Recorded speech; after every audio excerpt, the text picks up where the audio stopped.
Bienvenidos a Tirando del Cable, el podcast donde conectamos con las historias de las personas que hacen único el sector de los eventos. Somos Ana Bardón y Cris Sendra. Prepárate para conocer a nuestro próximo invitado. ¡Empezamos!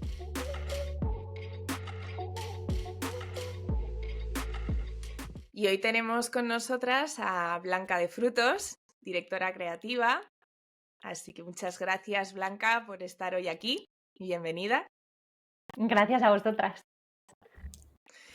Bueno, pues por poner un poquito en contexto, las tres nos conocimos trabajando en una agencia de eventos y pues bueno, es verdad que Blanca ya hace unos años que se lanzó en su carrera como freelance y en este episodio queremos no solamente conocer la historia de Blanca, a la que admiramos muchísimo, sino también dar a conocer los roles creativos, qué salidas hay, cómo crecer profesionalmente y cómo convertirte en alguien con quien cualquier agencia quisiera trabajar. Así que Blanca, vamos a pasar un poco a conocer sobre ti.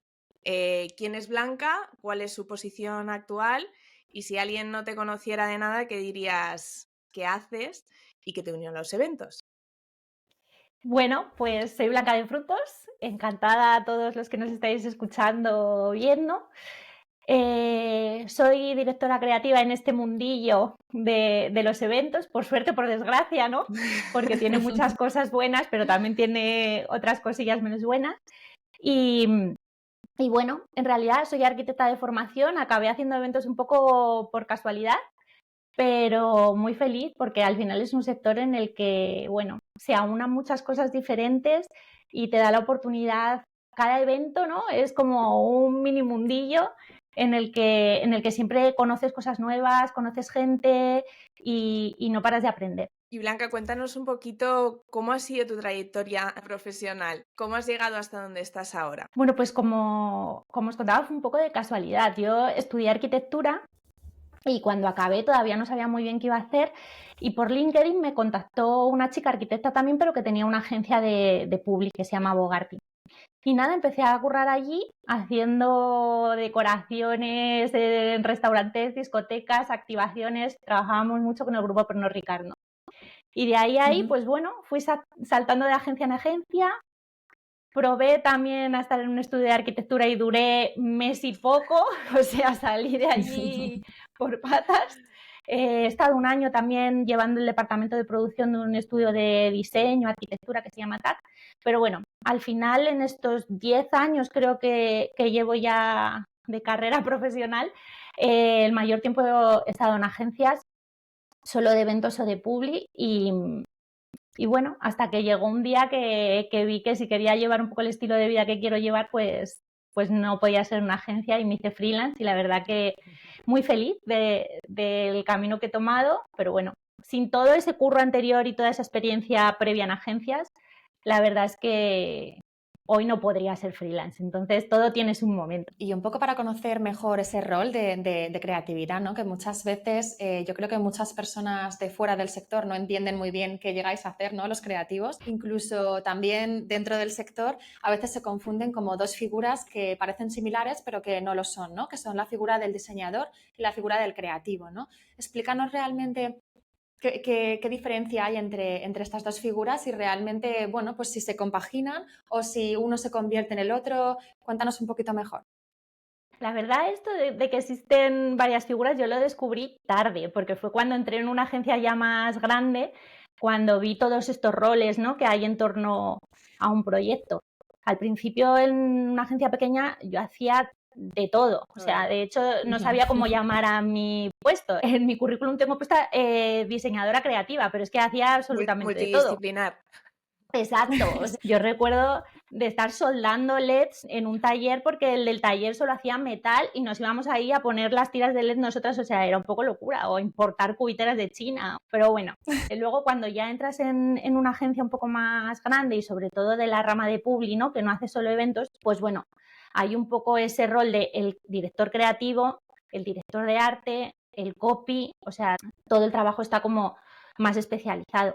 Y dentro del mundo de la dirección creativa pues se distingue un poco, ¿no? Quien viene de la rama de copy, que es más especialista pues en esa conceptualización de ideas, escribir bien los textos, en redactar todas las ideas, pero ojo que hay copies que luego también te dan pautas para hacer las creatividades, te dan ideas para otras cosas.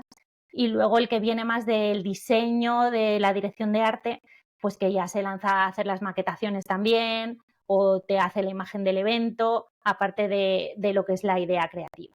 En realidad, el director creativo solo debería tener las ideas y luego el director de arte bajarlas y el copy redactarlas. Ujú. Pero bueno, ya sabemos Mundo que ideal. eso es el mundo ideal y no siempre es así. Y hay otro detalle que también me gustaría destacar, que yo también creo que es importante, ¿no?, a la hora de ser un buen creativo, y es que puedes tener una muy buena idea, pero realmente si no la consigues vender, pierde todo su valor, ¿no? Entonces, ¿cómo de importante es que un perfil sepa también vender esa idea y enamorar al cliente? Pues súper importante. De hecho, no sé, a mí es una de las partes que más me gusta, porque ya es Lo cuando sabemos. Lo disfrutas vender mucho. vender la moto, ¿no? No. No, vender Porque tus ideas preciosas. sí, o sea, cuando de verdad has creado algo lo que estás convencido y que sabes que es bueno, o sea, luego Ujú. venderlo es que casi, bueno, ni casi, es que se disfruta, ¿no? Porque es contarlo y que te presten atención de un trabajo que a lo mejor llevas trabajando en él, ya eso no pasa un mes, pero una semanita, ¿Ves? 2 ¿Cuál es? semanitas.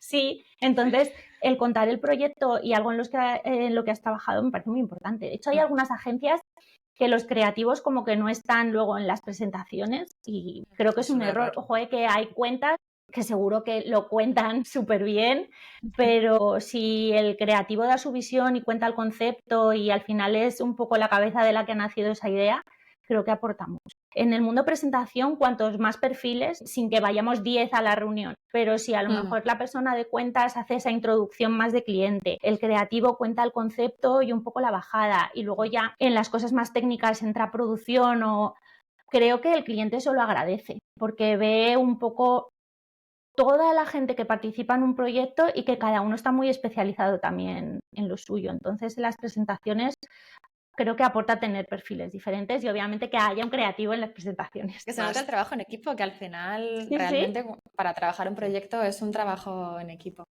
Muy, muy interesante. Y, y realmente para llegar a este rol, digamos que tienes dos opciones cuando empiezas, ¿no? Puedes elegir empezar en una agencia pequeña o elegir empezar en una agencia grande, ¿no? Y todo tiene sus pros y sus contras, ¿no? En una agencia pequeña tal vez tienes como más libertad para hacer más cosas, ¿no? Porque como decíamos antes, cuando eres un equipo pequeñito, pues al final lo haces todo, ¿no? Y aprendes más rápido y el crecimiento tal vez es más rápido.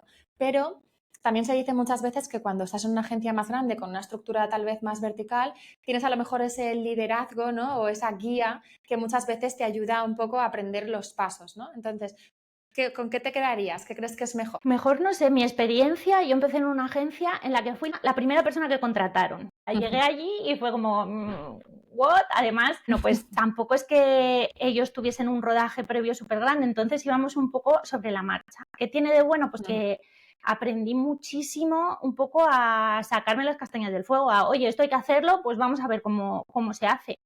¿Qué pasa? Pues a lo mejor falta un poco esta figura referente que te inspira, que te enseña mucho, pero para empezar, creo que una agencia pequeña está muy bien. Luego siempre tienes que dar ese salto a un sitio más grande, con más perfiles, con sí que gente más referente de la que aprender.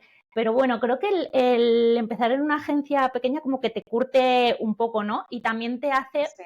que luego no te dé miedo salirte del rol que te designan en una agencia y que si un día tienes que escribir un copy para un videoconcept, pues que te animes porque, bueno, ya has hecho antes un poco de todo. Pues Blanca, vamos a hablar un poco más del mundo freelance, que bueno, pues te lanzaste a él ya hace unos añitos y Un que par de nos años ya. interesa un par de años, fíjate, se ha pasado tiempo.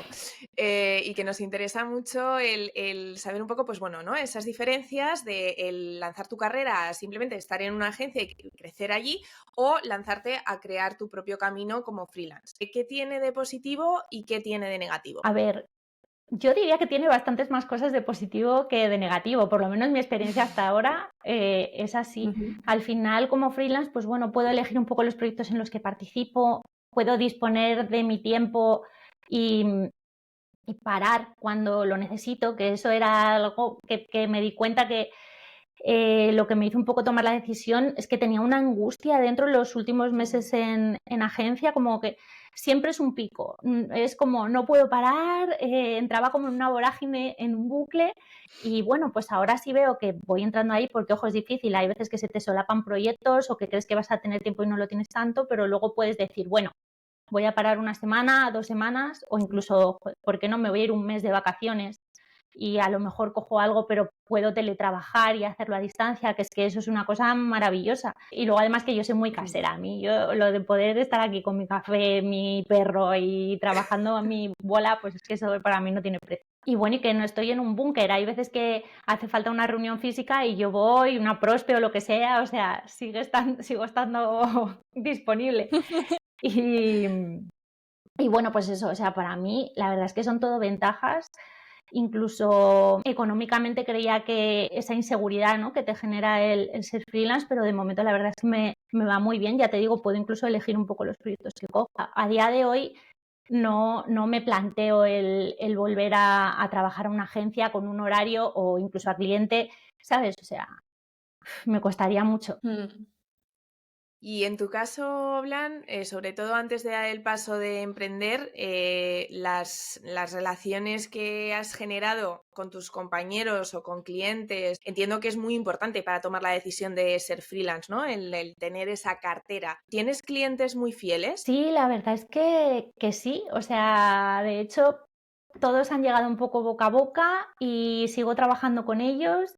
Y me ha sido relativamente fácil. Claro, me ha sido fácil porque esa experiencia previa de la que hemos hablado, ¿no? Al final he estado mucho tiempo en agencias y me he movido bastante. Entonces tengo contactos en varios sitios, al final me han vuelto a llamar cuando me he hecho freelance, hay confianza, hay incluso amistad en algunos casos y ha resultado fácil, creo que por todo ese conocimiento previo. También el trabajar mucho en agencias, ya sabes cómo funcionan, lo que necesitan, cómo lo quieren, ¿sabes? Lanzarte a ser freelance sin todo ese rodaje previo y trabajar para agencias creo que no tiene mucho sentido, porque vas a estar un poco perdido si no tienes como todo ese aprendizaje de cómo funciona una agencia para luego como freelance poderles ofrecer un servicio. Y también conocer al cliente y cómo le gusta hacer las cosas. Que Claro, es importante, bueno, si no, pero eso no es sí tan fácil que encajar.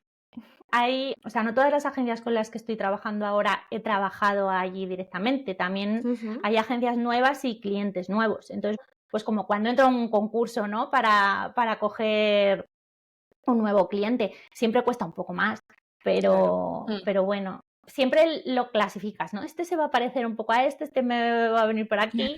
O sea, ya tienes como un poco un cuadro mental de clientes también y de cómo son. ¿Y estás haciendo algún tipo de acción comercial para atraer a más clientes o fidelizar más a los clientes que sigan ahí día a día contigo? Pues atraer nuevos clientes, siempre tengo como ideas chulas que me gustaría hacer, pero digo, no voy a hacerlo porque es que de momento estoy teniendo que decir a algunos proyectos que no. Entonces, lo que sí que hago es alguna cosita para fidelizar. En Navidad siempre me gusta mandar algún detalle así gracioso que a vosotras os ha tocado y por eso Nos reís. encanta. Eso además que me lo paso bien haciéndolo, ¿no? Porque siempre te pasas la vida pensando cosas para otros, entonces cuando puedes hacer algo que es para ti, ¿no? Pues da gusto. También es mucho más difícil, ¿eh? Pensar cosas para uno que para otro. Y que se nota que disfrutas pues de lo que haces, ¿no? Que eso también dice mucho de ti y es muy especial. Bueno, y ahora comentábamos de la importancia de todas estas relaciones, ¿no? Y claro, al final no solamente trabajas con agencias distintas, sino que también con interlocutores distintos, ¿no? Y todos tenemos nuestras manías, nuestras maneras de trabajar que no son iguales, ¿no? Entonces, ¿cómo es para ti el trabajar de diferentes maneras? ¿Qué diferencias notas así que nos puedas contar? ¿Y cómo podrían mejorarse los procesos para trabajar con gente externa? Esa es una de las cosas que me gusta un montón de ser freelance, ¿no? Porque veo como los procesos de trabajo de agencias que pues yo nunca pensé que iba a haber, ¿no? Si unos usan una plataforma, si otros no, si hay algunos que desde fuera parecen súper ordenados y luego dices, madre mía, ¿sabes? O sea, ¿cómo se aclaran? O sea, hay un poco ahí.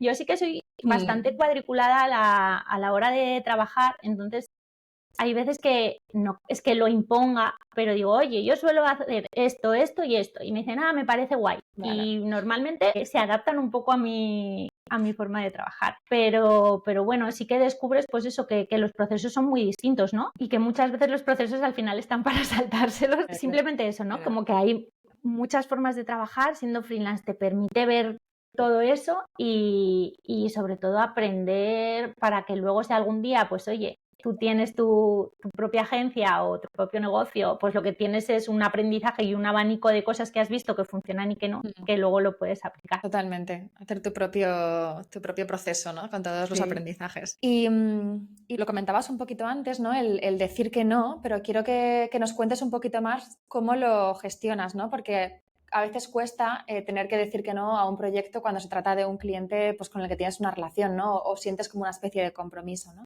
Para la gente que se encuentre con estas situaciones, ¿tú cómo lo tratas? Sí, ¿sabes? Es difícil decir que no. Lo que pasa es que lo que me he dado cuenta es que normalmente cuando ya has trabajado con ese cliente y te conoce y un poco ya tiene su confianza, no pasa nada por decir que no si se lo justificas, ¿sabes? En plan, mira, es que estoy a tope y no le voy a poder de verdad dedicar el cariño que necesita este proyecto para que salga bien. Entonces, lo entienden perfectamente y luego te vuelven a llamar, que siempre está ese miedo como, ay, es que no me van a llamar porque les he dicho que no. O sea, yo he dicho a un mismo cliente, creo que hasta 3 veces que no y me han vuelto a llamar porque me conocen y creo que es muy importante la sinceridad, ¿no? Y que haya confianza para decir, oye, puedo, no puedo, o también, oye, es que para este proyecto no tenéis un duro y por otro lado me está llegando otra cosa y es la realidad y es verdad. Obviamente también hay veces que con los clientes, pues si ellos te tratan bien, pues tú tienes que ceder y decir, oye, para este proyecto no tenéis un duro, pero he trabajado mucho con vosotros y lo voy a hacer igual, ¿sabes? O sea, es ser sincero. Cuando sí que creo que es más difícil decir que no, es si es la primera vez que contactan contigo.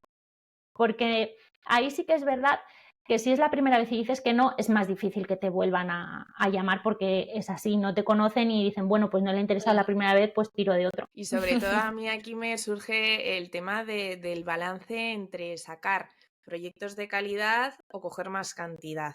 Que supongo que también dentro del mundo freelance, pues siempre cuando tengas la oportunidad de pues, ganar al final más o facturar más frente a desarrollar tus proyectos como te gustaría, que bueno, que creo que es una parte muy importante de cuando decides lanzar tu carrera como freelance, porque al final en una agencia pues tienes el trabajo que hay y habrá veces que tienes que darle más caña y sacarlo como sea, pero en cambio tú ahora controlas tus tiempos. ¿Cómo es de importante para ti el tener ese espacio para cuidar, el tener una mente ordenada para que tu creatividad sea buena y poder dedicarle ese mimo y ese tiempo? Es un poco también donde tú quieras posicionarte. Si prefieres hacer trabajos más fáciles y en cantidad y sacar, o posicionarte como algo más especializado, de calidad y también más costoso, pues claro, entonces tú tienes que ser consecuente. Tendrás que coger menos proyectos, cobrarlos mejor y dedicarles el cariño que se merecen.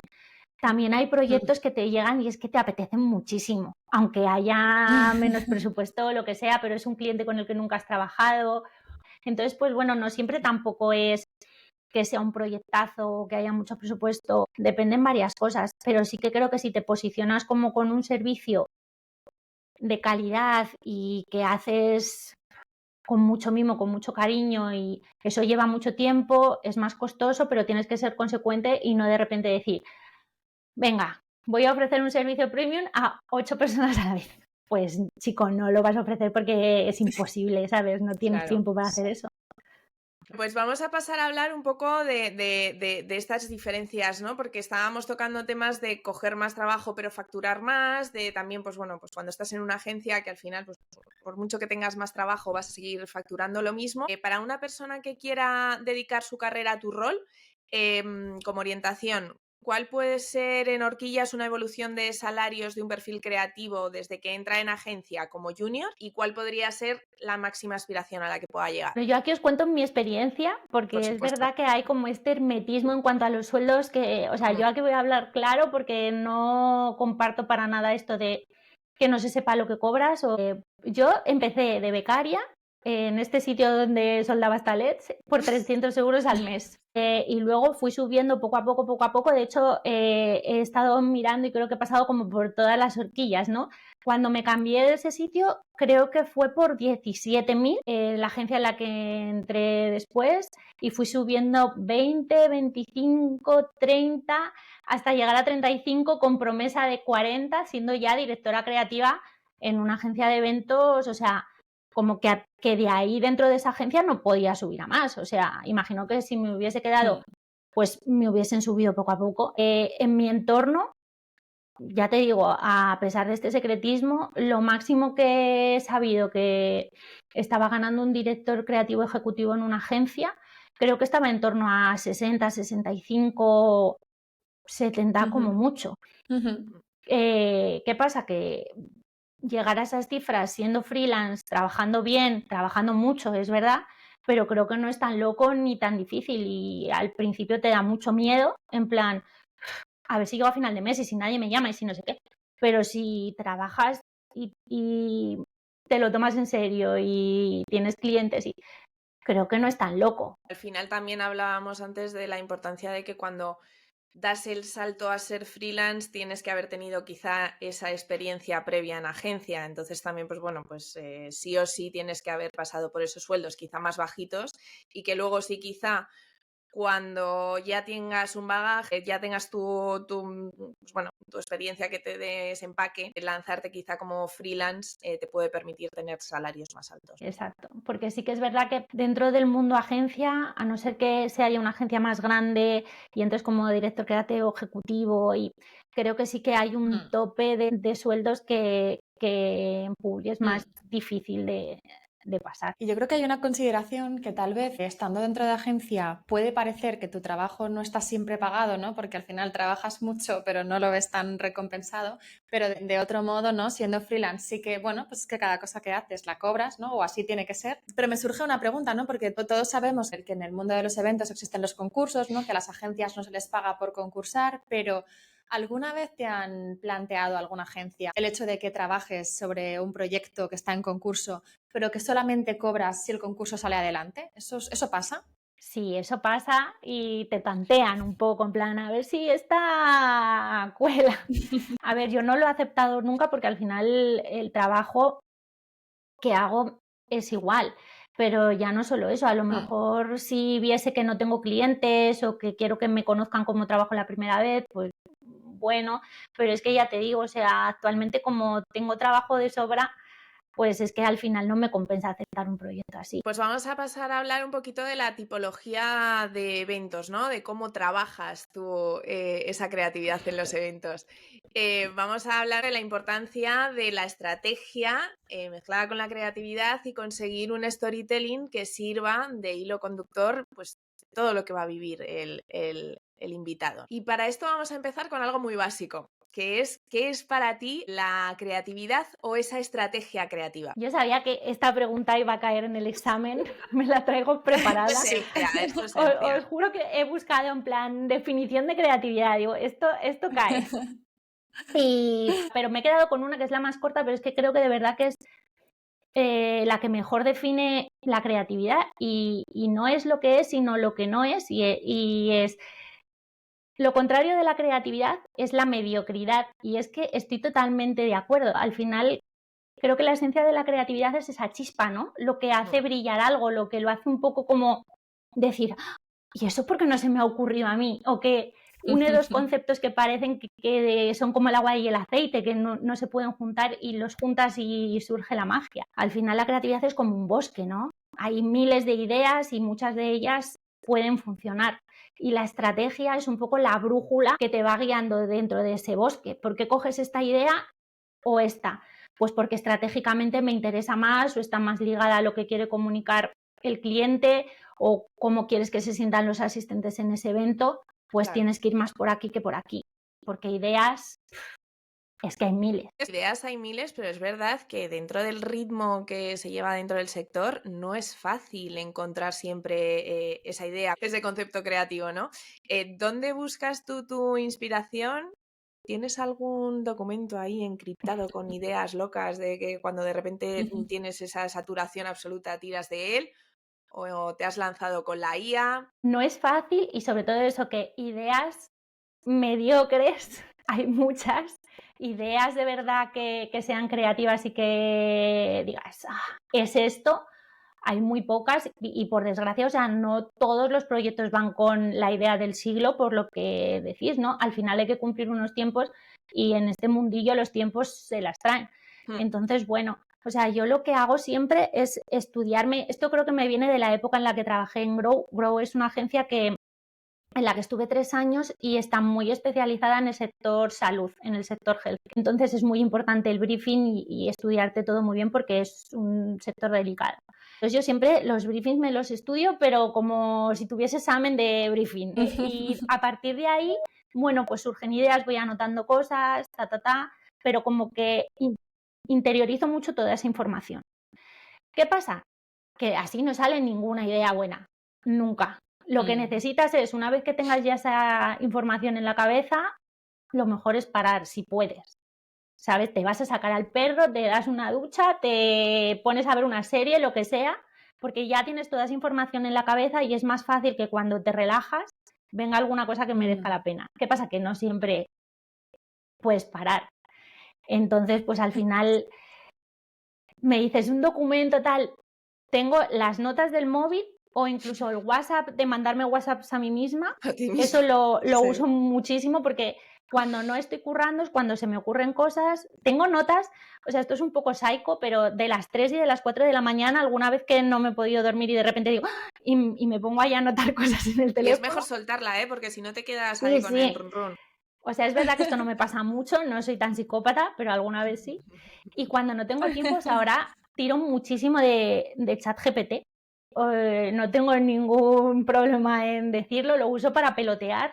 Así en plan brainstorming, es verdad que nunca cojo algo salido de ChatGPT tal cual, es solo como la semillita, ¿no? Como de... No, pero hablamos de inspiración, o sea, al final es eso, ¿no? Es algo de donde tirar o pelotear, como dices. Inspiración, ¿no? O un insight que de repente le dices, hazme un estudio detallado de la relación que puede haber entre la crema corporal y, yo qué sé, el mundo del arte.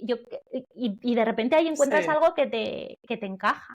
De hecho, bueno, esto de la inteligencia artificial daría solo para un podcast. Ahora estoy haciendo un curso de IA especializada en creatividad y estoy haciendo como mi propio GPT especialista de eventos, que lo que yo quiero es compartirlo, en plan, mira, tenéis una mini Blanca con la que pelotear todos, pero bueno.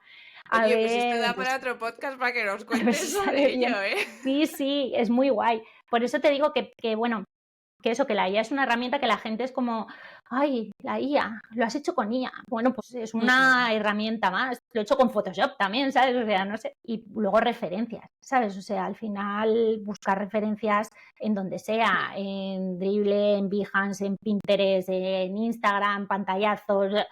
Al final estamos rodeados de tanta información todo el rato y el mundo de los eventos muchas veces es como muy compartible, ¿no? Siempre estás viendo cosas de gente que comparte, gente que sigues. Entonces, bueno, pues de ahí viene todo el aluvión y luego tienes que filtrar un poco. ¿Y qué pasa cuando tienes una super idea que te encanta, vas súper contenta a contárselo al cliente y resulta que no le gusta, ¿no? Eso también es como difícil de asimilar, ¿no? Y decir, vale, bueno, pues le doy una vuelta, ¿no? Que se suele decir. ¿Cómo es esto? Pues la Blanca de hace unos años se lo tomaba peor, porque era como, bueno, incluso hay veces que te provoca como cierta inseguridad, en plan, joder, pues si la idea es buenísima, o sea, solo lo veo yo, ¿cómo puede ser? Pero luego te das cuenta que hay muchas cosas que influyen alrededor, cosas que tú sabes, cosas que no sabes y que no es solo la idea en sí, sino que bueno, que todo influye, incluso las vivencias personales de ese cliente que a lo mejor la idea le recuerda a, yo que sé, un traumita que tiene o simplemente que la idea no es tan buena como tú pensabas. Antes me frustraba más, ahora creo que soy más práctica y veo que esa frustración tampoco me lleva a ningún lado y bueno, me lo tomo mejor y simplemente digo, bueno, pues si esto no cuadra, vamos a seguir a ver que sale. Y hay veces que salen cosas mejores. El decir no me va a servir de nada frustrarme, entonces vamos a seguir con ello. O sea, creo que al final la experiencia te hace un poco saber en qué guerras te tienes que meter y cuáles vale la pena luchar y cuáles no. Has dicho una cosa muy interesante y es esa, a veces, como esa pérdida de confianza en ti misma, ¿no? Que dices, porque bueno, al final estamos en un sector en el que cada vez más, yo creo, las ideas son para allá, ¿no? Pero es que además quiero una idea que sea súper disruptiva, que no la haya visto nadie y que encima esté súper bajada, ¿no? Y al final acabáis agotados, ¿no? Llega un momento en el que ese agotamiento pues, te afecta a tus ideas y al final pues también te mina, ¿no? Entonces, qué importante es el intentar mantener esa confianza en ti misma y, bueno, y descansar, ¿no? Un poco. Entonces, este agotamiento, ¿cómo lo vives tú? Pues una de las razones que me hizo dejar las agencias y hacerme freelance fue eso, que entré como en esa vorágine que sucede cuando pasas la puerta de la agencia y pues eso, todo para allá, unos tiempos imposibles, cambios ya no de un día para otro, de una hora para otra. Y eso al final te va quemando poco a poco y es así y a cada uno nos quema de una manera. A mí personalmente lo que me pasó es que me provocó como una desconfianza en mí misma el tener que pensar algo y decir cuadrado o redondo. Te estoy poniendo un ejemplo absurdo, ¿vale? Pero no poder decidir entre si es verde o amarillo o si, ¿sabes? Como ese bloqueo mental. Es verdad que muchos días acababa como mentalmente agotada. O sea, de esto de que llegas a casa y dices, ¿qué ceno? Y digo, es que no puedo ni pensar qué ceno. O sea, no puedo tomar una decisión más hoy. Y todo eso, pues eso, va haciéndome ya y te agotas. Y al final tienes que parar y pensar si todo eso merece la pena o no. Y dudas, ¿no? En plan, ¿esta es mi profesión de verdad? Y te das cuenta que el problema no es la profesión, es un poco, pues eso, la vorágine. Al final, a mí lo que me salvó de cierta manera es parar, hablar con una psicóloga y ver por dónde quería continuar y que el problema no estaba en lo que hacía, sino en cómo lo estaba haciendo. ¿Cómo crees que se puede resolver todo esto para que se pueda vivir medio bien dentro de una agencia? Creo que es difícil y cuanto más grande es la agencia, pueden pasar dos cosas, o que de verdad la gente sea como más profesional, me refiero a más de, oye, yo tengo un horario, tengo que intentar cumplirlo, si no se pueden con los tiempos, pues a lo mejor necesitamos más gente. Eso en una agencia grande a lo mejor es más fácil, pero también es más fácil que uno lleve al otro a currar más, a mails a deshora, a llamadas a destiempo, Creo que la base pasa por dar ejemplo, o sea, porque los líderes o los jefes o los CEOs o los directores o como lo quieras llamar, y directoras y jefas y feas, den ejemplo. O sea, creo que la base es, mira, si tú no quieres que la gente se tire hasta las 10, 11 de la noche currando, vete tú, o que no vean que estás currando a deshoras, o no llames un domingo, o si tienes un bebé, cógete tu baja y da ejemplo de que no estás trabajando desde casa en tu baja. ¿Qué pasa? Pues que al final hay un trabajo que sacar y también es responsabilidad de esa gente que el trabajo salga. Entonces, yo quiero que la gente esté bien, pero también que salga todo. Pues es que a veces hay que priorizar una cosa sobre otra porque si no... Y es que además creo que en las agencias pasa una cosa un poco tóxica, o al menos la experiencia que yo he vivido personal, que es que parece que cuanto más desgaste implica tu trabajo, o sea, cuanto más tarde te quedas, cuanto más no has comido, parece como que estás haciendo más y te estás dejando más la piel. O sea, y esto es un error, ¿no? Porque al final lo que necesitamos es tener mentes claras, mentes que pueden razonar y tener un horario que respetas y unos límites es lo más sano que puedes tener para llegar al día siguiente y dar lo mejor de ti. Y no por quedarte hasta las 11 de la noche todos los días en la oficina vas a ser mejor. Pero efectivamente esto es algo que se tiene que empezar por el liderazgo. La verdad es que nos gustaría que nos contases también, Blanca, qué es para ti un buen líder o qué tiene que tener un buen líder en un departamento creativo. Pues un poco en la línea de lo que decíamos, ¿no? Al final creo que un buen líder tiene que dar ejemplo y que hacer lo que te hubiese gustado a ti que hicieran cuando empezabas, ¿no? Que es un poco guiarte y bueno, apoyarte y tampoco creo que yo haya sido como una jefa buenísima, porque yo tengo una cosa mala que es que me cuesta mucho decir lo que otra persona hace mal. O sea, yo soy como muy complaciente, estoy trabajando en ello también, pero eso me cuesta. Entonces, bueno, sí, tienes que ser ese referente, pero también tienes que ser claro, tienes que dar un feedback constructivo. Si hay que hacer esto, pues oye, vale que estés enamorado de tu idea, pero no funciona, y decirle directamente a esa persona, esto no funciona. Pero creo que siempre con respeto. Me resulta como un poco absurdo lo de, es que hay que hablar bien a la gente, hay que ser respetuoso, pero luego en tu día a día ves a gente que no lo hace y dices, bueno, lo voy a decir. Entonces, bueno, creo que eso, que como líder tienes que dar ejemplo, que formar, y que siempre la información que des a la gente que está trabajando contigo sea de valor y no sea destructiva. O sea, no cargues tus complejos con el que está un poco más abajo, y confiar en esa gente, ¿sabes? O sea, no puedes controlarlo todo. Obviamente no van a hacerlo exactamente igual como lo harías tú, porque sois personas distintas, pero ojo, te sorprendería, ¿sabes? Es que hay muchas veces que yo digo, joder, Hay esto que no se dejar me hubiese ocurrido espacio. nunca hacerlo así, y funciona súper bien, ¿sabes? O sea, creo que al final la clave es trabajar en equipo y no generar miedo. En un caso concreto de una chica que se puso a llorar, pero no era ya por frustración, por angustia, por cansancio, no, era por miedo a lo que su jefe le iba a decir cuando viera eso. O sea, eso me pareció como, o sea, ¿cómo puedes tener miedo o sea, me parece muy heavy. Totalmente. Y un poco por todo esto que contamos, existe, o sea, estamos en un sector en el que existe mucha rotación, ¿no? Y realmente también es difícil encontrar talento que realmente funcione, retenerlo, ¿no? También, hablando de, por ejemplo, los procesos de selección, que estamos en un sector en el que no están demasiado profesionalizados, ¿no? Y a lo mejor al no hacer una prueba, por así decirlo, un poco más técnica a la gente creativa, que realmente tienes que saber si sabe desarrollar esas ideas o no. Al no hacer este tipo de pruebas, tal vez así no se capta tanto talento.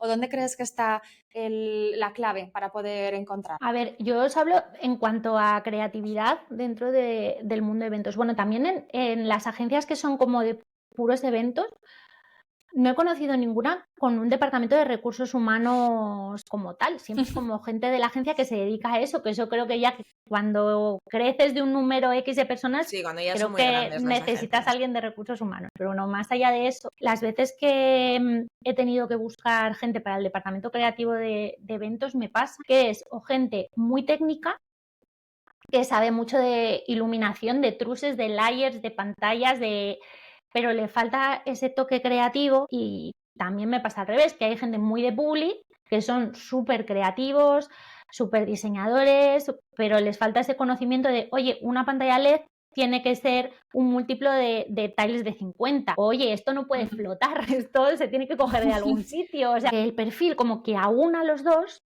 es difícil. Por eso se suelen ver a gente en creatividad y en eventos, porque son diseñadores de interiores, arquitectos, diseñadores industriales, porque es gente que tiene como esa Visión creatividad, ese especial. diseño, pero también conocimientos técnicos. Que bueno, que eso, que el encontrar las dos cosas es más complicado. Y como es complicado, pues al final es verdad que los perfiles así dentro de las agencias se lo rifan. Entonces, pues bueno, si los sueldos no son muy buenos y hay pocos perfiles, que eso es una cosa que a mí me fastidia mucho, que tengas que decir que te vas de un sitio para que te hagan una oferta. Pues claro, si ves que no progresas y en la agencia de al lado te están ofreciendo, pues te cambias. Es lógico, y eso lleva a la rotación. Y si tuvieses que vender esta profesión a alguien que está pensando en entrar, ¿qué le dirías? Pues que te tiene que gustar mucho, eso lo primero, parece también obvio, pero es verdad. Y que es una profesión en la que no te vas a aburrir. O sea, siempre, aunque te entre el mismo evento 2 años seguidos, es algo totalmente distinto, ¿sabes? O sea, siempre estás conociendo gente nueva, siempre estás como aprendiendo cosas nuevas, curiosas. Y luego los eventos tienen ese punto de contacto físico que es súper, súper importante. Y yo recomendaría de vez en cuando ir a alguno de los eventos para que veas la cara de la gente cuando entra, o cuando sucede algo que tú has pensado y de repente la gente hace ¡wow! O yo qué sé, ¿sabes? O sea, que veas las caras de la gente para que te des cuenta de que, oye, lo que haces día a día como que provoca sensaciones, y eso es muy guay, ¿no? Al final, que se pueda vivir y luego tiene algo, un toque de magia, de que el día de antes no hay nada ahí, preparas la releche el día del evento y luego 3 horas después todo se ha desmontado y ha desaparecido y es un poco como hacemos un poco magia y eso es muy bonito. Qué bonita definición, Sí. me encanta. Bueno, Blanqui, pues para terminar vamos a preguntarte algo más sobre ti. ¿Cuáles son tus hobbies o qué haces para coger energía? Pues a ver, lo del tema hobbies, como me dedico a algo que me gusta, sí que pensaba y digo, joder, que soy de ese tipo de persona que todo es como ocurre, porque es verdad, pues ahora con lo de la IA estoy haciendo como un corto, pero todo eso al final está un poco como en el mismo rollo de trabajo. Me apunté a cerámica como buena millennial y voy un día a la semana a cerámica, que eso desconecto bastante lo de las manos, que no haya pantallas, eso me ayuda mucho. Mi hobby preferido creo que es comer, o sea, yo salir a comer con amigos, con mi novio, con yo qué sé, eso me encanta, me relaja mucho también. Y luego, bueno, mi perrita Ramona, los paseos con ella también, eso Recargan. todos los días y me salva muchas veces, la tontería de, oye, la tengo que sacar, tengo que cortar, es como una responsabilidad que está ahí. Total. Y vamos a hablar un poquito de futuro. ¿Cómo te gustaría evolucionar o qué camino estás cogiendo? Y cuéntanos si tienes algún proyecto personal que te gustaría desarrollar a corto o largo plazo. Pues de momento, la verdad es que estoy súper contenta de freelance. Sí que es verdad que siempre quieres como más, ¿no? Y a lo mejor algún día monto algo o tengo mi agencia o no lo sé, pero digo lo de mi, porque lo que no quiero es volver a entrar en esa vorágine, o sea, tendría que pensármelo muy mucho el cómo hacerlo para que la tranquilidad que tengo un poco a día de hoy pueda seguir aún montando algo más grande. Muy bien, pues nada, Blan, vamos a ir a las últimas preguntitas. La primera es, ¿cuál ha sido un punto de inflexión en tu vida? Pues parece que como que me repito, pero es que de verdad el día que decidí cómo ponerme yo delante, ¿no? Y preocuparme más por mí, dejar de intentar quedar bien con todo el mundo y decir, pues es que no puedo seguir así, ¿sabes? Voy a priorizarme yo. Así que creo que ese fue Creo que lo mayor tenemos en cambio. común, además, las tres, ese punto. Sí. Nuestra vida. Y Blanca, cuéntanos, ¿qué persona ha sido clave en tu vida profesional? Creo que no ha habido una persona. Es verdad que ha habido varias, o sea, he aprendido muchísimo de mi compi Elena, de mi compi María Luisa, de creatividad con Germán, con Rodri, con Vane. O sea, hay como muchas, pero no hay una. También puede deberse a que he estado en varias agencias y como que no hay un perfil mentor que digas, ah, esta persona. Hay como varias. A lo mejor está por llegar, ¿sabes? A lo mejor...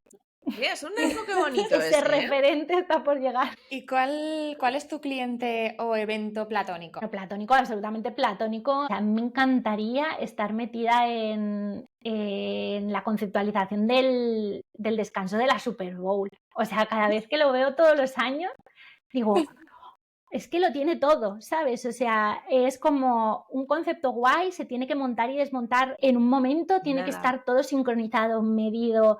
Tiene que ser espectacular para la gente que lo ve allí, pero también para la gente que lo ve por televisión. Luego encima tienes ahí un artistazo metido también. Siempre que lo veo digo, joder, o sea, me encantaría, o sea, pagaría por hacerlo. Interesante. Cuéntanos qué 3 palabras crees que te definen mejor. Esta me la traigo un poco preparada también, ¿eh?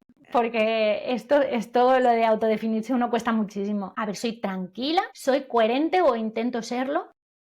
O sea, intento pensar, decir y hacer cosas que sean coherentes entre sí, que es muy difícil. Y creativa, o sea, otra cosa que es como muy obvia, pero es verdad. Creo que desde chiquitita he tenido como no sé, como esa cosa de intentar hacer cosas, volvemos a lo de la mediocridad, ¿no? Como que destaquen o que brillen, o que, bueno, pues es un arma de doble filo, porque de ahí viene un poco también lo de querer siempre ser mejor, complacer a todo el mundo, ser súper autoexigente, que eso, pues muchas veces no es nada bueno, ¿no? Sí, eso, tranquila, coherente y creativa, creo que me definen bastante bien. Totalmente. Y cuéntanos una manía que sea muy tuya. Eso, soy creativa pero bastante cuadriculada. Tengo que o sea, tener todo como muy imposible. Te pongo un ejemplo. Tengo 2 pantallas, pues siempre tengo lo mismo en un lado y lo mismo en otro. Los mails con cliente, los documentos, los briefings, los no sé qué, no sé cuántos a la izquierda, a la derecha, las presentaciones, Illustrator, no sé qué,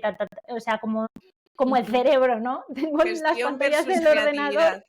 divididas un poco como el cerebro. Muy bien, Blan. Pues nada, pues vamos a terminar este episodio, pero antes te vamos a pedir que nos recomiendes a quién te gustaría que entrevistásemos en este podcast. Pues mira, la primera es Elena Aguirre de Red Plan. Ella es event manager, es freelance también y trabaja con ella en Factor Clave.